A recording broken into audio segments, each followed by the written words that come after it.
Dan sudah pernah kita jelaskan masalah ini teman-teman sekalian, kalau takwa ini adalah sebaik-baik bekal dalam kehidupan. Allah menyebutkan dalam surah Al-Baqarah ayat 197 masalah itu. Setelah menjelaskan masalah haji, di tengah-tengah potongan ayat Al-Baqarah 197 itu Allah mengatakan, A'udzubillahi minasyaitonirrajim wa tazawwadu fa inna khairaz zadit taqwa wattaquni ya ulil albab. Dan berbekallah kalian untuk kebahagiaan dunia juga akhirat kalian. Nama kalian akan harum, ya, kalian akan mendapatkan apapun yang kalian inginkan di dunia juga di akhirat. Dan berbekallah dan ketahuilah sebaik-baik bekal adalah ketakwaan. Dan hanya bertakwalah kepadaku hai orang-orang yang berakal.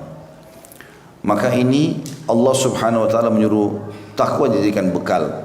Dari sisi yang lain, takwa ini punya keutamaan banyak sekali. Ini kalau saya tidak salah ingat ya, di awal-awal materi kita pernah kita singgung masalah itu, tapi saya ingatkan kembali. Saya pernah mencari secara pribadi di Mu'jam Alfaz Quran, jadi seperti kamus untuk mencari surah ini, ayat ini di surah berapa, di ayat berapa ya. Seperti kamus mencari Al-Quran. Umumnya insya Allah da'i tahu masalah itu, buku itu.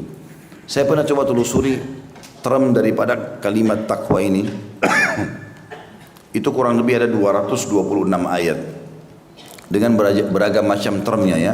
Jadi misalnya takwa, taqi, muttaqin, muttaqun ya, yattaqun. Ini semua ini masuk kurang lebih 226 ayat dan tidak ada satupun amal soleh yang mencapai keutamanya sebanyak itu.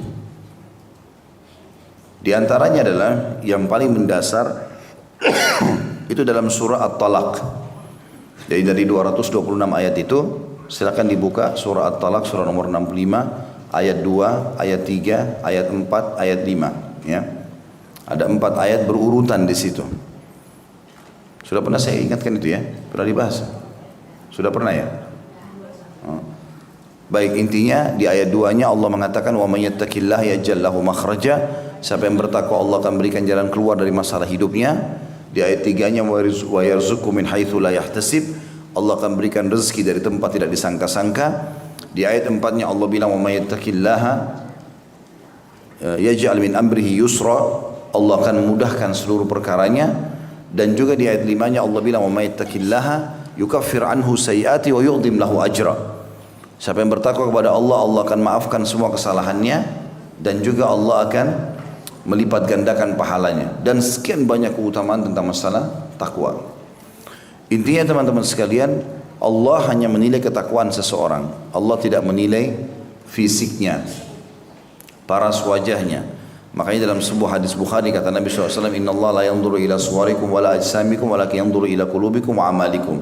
Allah tidak akan pernah melihat paras wajah dan postur tubuh kalian, warna kulitnya segala macam, tapi Allah melihat kepada hati dan amal kalian. Ini orang yang paling mulia di sisi Allah Subhanahu wa taala.